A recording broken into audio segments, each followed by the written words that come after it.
just having a little wander through one of my favourite bits of woodland, and I'm hoping that today I'm going to be able to bring you something a little bit different that I've been meaning to do for a while. I've shown you, I think in the past, when I've walked past King Alfred's cake mushrooms, and talked a little bit about the how they got their name and how they are potentially very, very useful for fire lighting. That's the one main thing with King Alfred's cakes. So King Alfred's cakes, Daldinia concentrica, and it's not an edible mushroom, but it is quite an excellent little mushroom to know if you're into sort of bushcraft and wild camping and so forth. Right down here we have a fallen dead ash, and if we get much closer in, you will see that it is completely smothered in King Alfred's cakes. Now, thankfully I've already got some with me because it rained very heavily last night, but this is the King Alfred's cake. Let's get that in the sun there, and you might be able to see the kind of ring structure that's in there that gives it its name. And when these are dry, that is when they are ready to be used for fire lighting. So, King Alfred's cake. I have brought my little tinder kit, very compact and lightweight, and I thought I would just do a little bit of a description about these amazing mushrooms and how useful they can be. Mushrooms aren't just good for eating or medicine. So, using King Alfred's cake, such as this one here, yeah, there we go. This is a good dry one. I have been able to do this successfully with ones that weren't dry. And what I use is a traditional fire steel. And when I say fire steel, I do not mean a Swedish fire steel. I mean one of these. So this is quite a nice copy of a Viking fire steel, and when one of these is struck against a piece of sharp flint such as this happens. Now, when you've got access to King Alfred's cakes, I'm just going to try and find a bit that isn't too huge because we only need a small amount. I snap one of them up, I take a little bit of a chunk.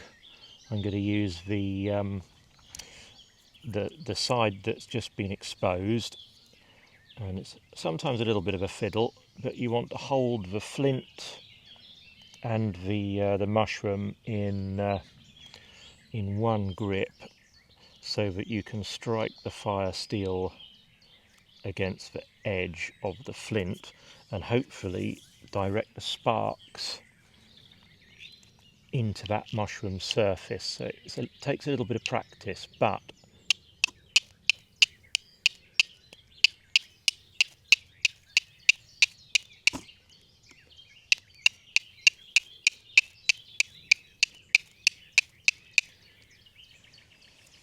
nearly.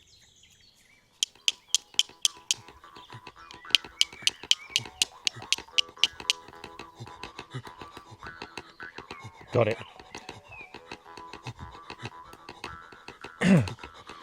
So, whoops, don't drop it in your tinder kit. So I've managed to get a spark to take in the mushroom. And if you can see, I might actually move it a bit closer.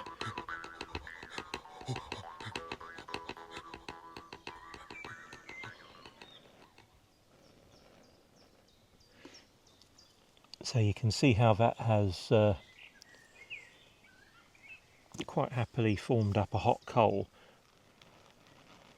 That's the hard work done, actually getting it to that level. So at this point I'm going to move my tinder kit out of the way, remembering I've only got a few minutes before I burn my fingers, but there are all sorts of natural materials around us that can assist me in fire lighting. We've got bits of birch bark, plant fibres and seed cases. At different times of year you get different things. So I'm just going to put my little bit of mushroom down there, and what we've got at this time of year is lots and lots of this dead dry bracken. So I'm now going to put a bit of this willow herb seed fluff in the middle of the bracken to make a sort of a nest, and then I'm going to put my bit of mushroom in the middle of that.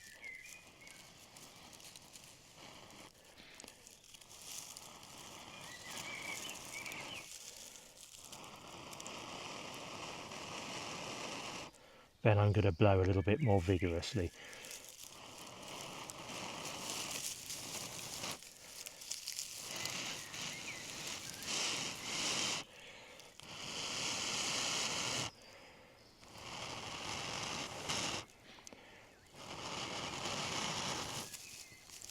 Boom.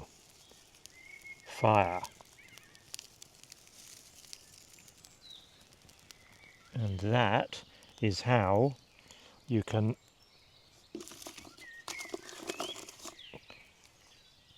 make fire from a mushroom.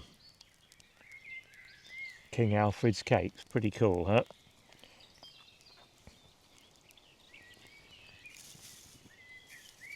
Right, I'm going to let that smoke away next to me where it's not going to do any harm. So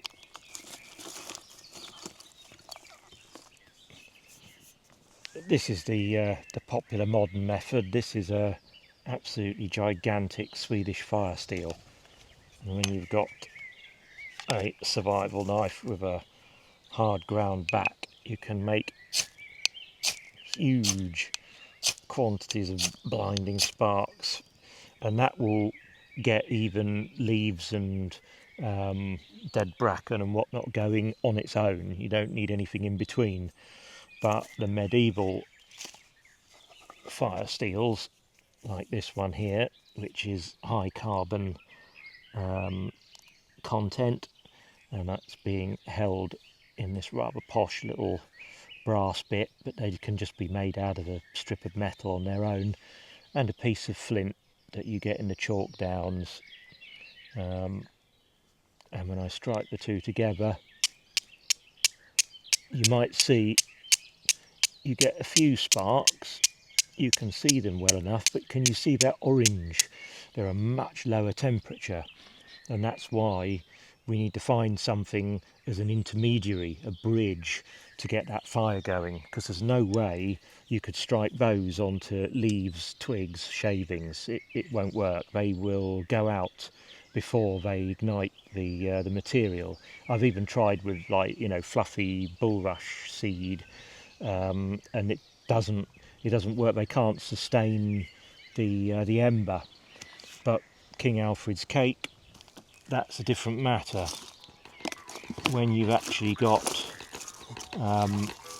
one of these little mushrooms, you know, then you can actually get that going in there really well.